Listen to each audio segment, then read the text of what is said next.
The Laws of Human Nature by Robert Greene is a deep exploration of human behavior, psychology, and social dynamics. The book outlines 18 laws that govern human nature, drawing from history, philosophy, and psychology to reveal why people act the way they do. Greene explains how emotions, biases, and subconscious motivations shape decisions and interactions.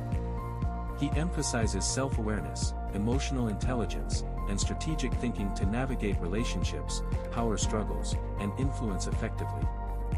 Each law is illustrated with historical examples, showing how figures like Martin Luther King Jr. and Napoleon applied or ignored these principles. Greene argues that by studying human nature, individuals can become more perceptive, adaptable, and influential in both personal and professional life.